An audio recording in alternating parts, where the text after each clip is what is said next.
Now, Magneto is known as the X-Men's biggest villain, and sometimes even friend. But where I was first introduced to him wasn't even with the X-Men. You see, I'm a teen, so when I was little, I started watching many cartoons, including Marvel and DC characters, which helped me get into comics, and where I actually first saw Magneto was actually Iron Man Armored Adventures. Okay, disclaimer, I technically kinda knew who Magneto was, but not really, because the Superior Squad show, he appeared in one episode, but I watched that when I was 3 years old, so I didn't have the best attention span. Therefore, I wasn't exactly paying attention to really anything. Not his powers, not his name, not anything.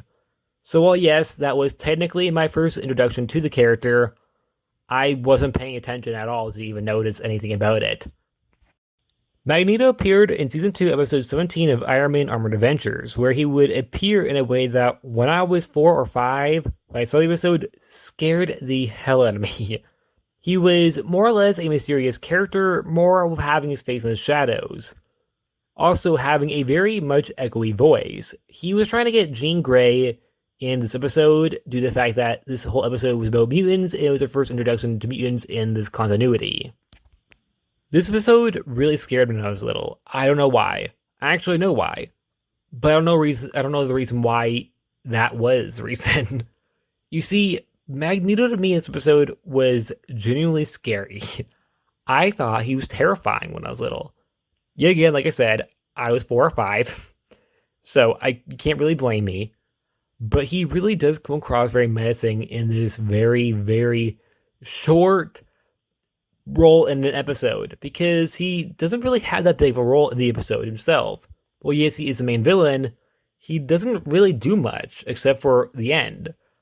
But regardless, I thought it just made him so scary with how the idea of the whole like shadows and his mask and everything, even down to the purple being more or less being like toned down rather than bright in your face. It's more or less dark and scary. And okay, I'm upselling it, aren't I? But trust me, when I was 4, this scared the crap out of me. I just realized I said upscaling, I meant upselling. After this, I would of course watch the X-Men movies when I was about 5, because my parents didn't think I was old enough until I was that age. And I would of course know who he was when I started reading comics when I was about 6.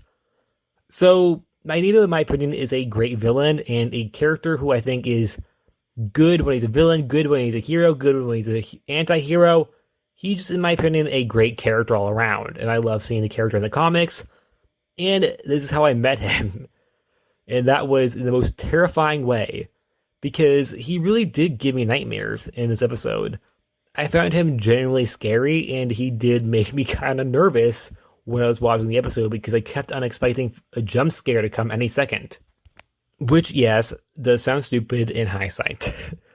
But it is kind of interesting to think about how people are introduced to different characters. And this is how I was introduced to Magneto, a character who I now love. I think he is a great villain, a great hero.